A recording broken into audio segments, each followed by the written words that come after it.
জয় মা বিন্ধ্যবাসিনীর জয়। হ্যালো বন্ধুরা, দেখতে পাচ্ছ আমি একটা স্টেশনের সামনে দাঁড়িয়ে আছি। ওয়েলকাম টু মজাদার মণিদীপা। বিন্ধ্যাচল পর্বতের বিন্ধ্যবাসিনী মাকে কিভাবে দর্শন করলাম তা তোমাদের সঙ্গে শেয়ার করছি। প্রয়াগরাজ থেকে বিন্ধ্যাচল 96 কিলোমিটার, আর বারাণসী থেকে বিন্ধ্যাচল 66 কিলোমিটার। ট্রেন দিয়ে আসলে বারাণসীর ঘাট দেখতে পাবে, দেখতে খুব ভালো লাগে উপর থেকে।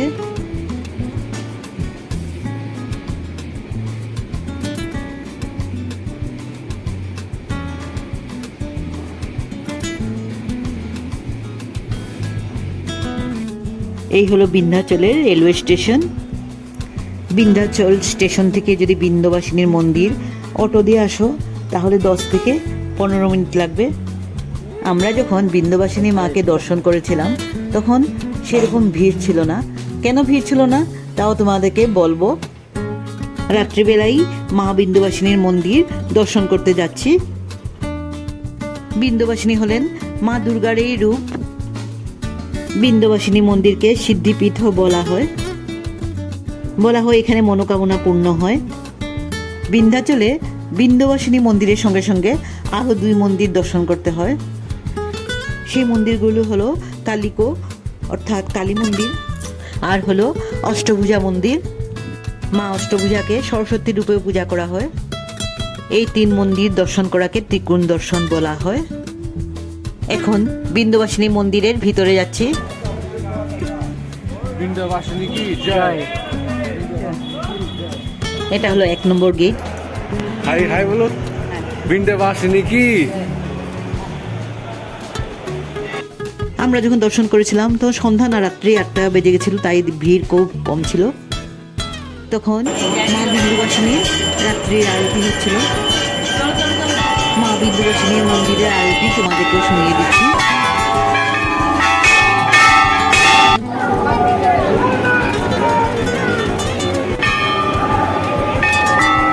জয় মা বিন্ধ্যবাসিনী।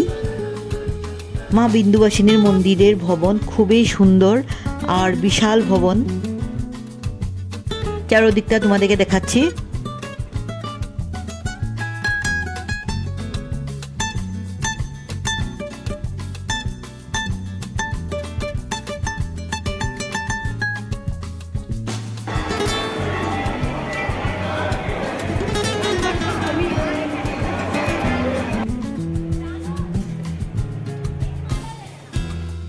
রাত্রিবেলা দেখতে পেলাম মার ঝাঁকি।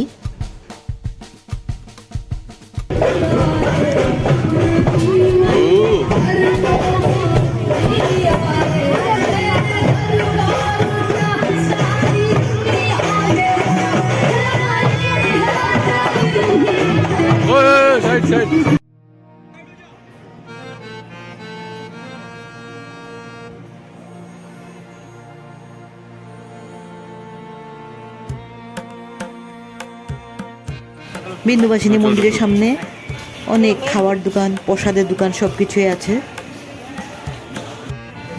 এখানে সব নিরামিষ খাওয়া পাবে।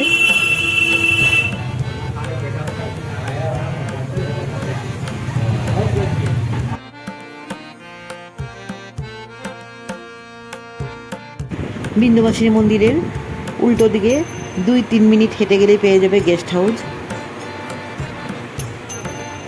এই সময় কোনো বিশেষ পূজা না থাকায় রেটও কম ছিল। এবারে তোমাদেরকে কালীঘর মন্দির দেখাচ্ছি। বিন্ধ্যবাসিনী মন্দির থেকে অটো পেয়ে যাবে যেতে।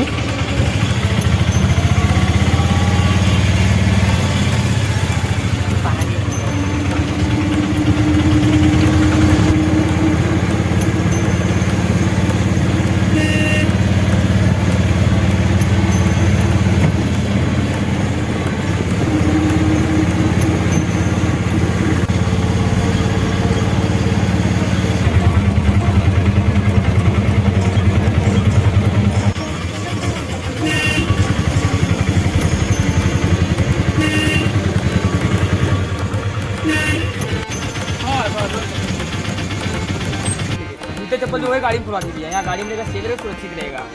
हम लोग दुकान वाले कुछ देख नहीं पाएंगे। এই গাছের মধ্যে দেখো মানুষ বিভিন্ন রূপে বসে থাকে, কিন্তু দেখলে বোঝা যায় না।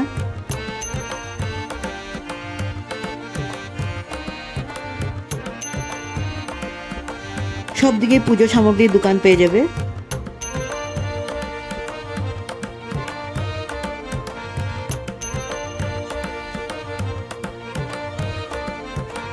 এই হলো মা কালী খো, জয় মা কালী। মা কালীর অপূর্ব রূপ দেখলাম। এবারে যাচ্ছি মা অষ্টভুজা মন্দির। অষ্টভুজা মন্দিরে রোপওয়ে দিয়ে যেতে পারো, কিন্তু রাত্রে হলে রোপওয়ে পাওয়া যায় না। আমরা সন্ধ্যার পর গিয়েছিলাম, তাই রোপওয়ে পাইনি। হেঁটে যদি যাও তাহলে 80টা সিঁড়ি দিয়ে উপরে উঠতে হবে। সিঁড়িগুলোর মধ্যে মধ্যে অল্প সমান সমান জায়গা দেওয়াও আছে, তাই খুব একটা অসুবিধা হয় না। মা অষ্টভুজাকে কৃষ্ণর বোনও বলা হয়, তিনি যোগমায়া রূপেও আছেন। এই হলো বিন্ধ্যবাসিনী মার মন্দিরের সকালের ভিউ।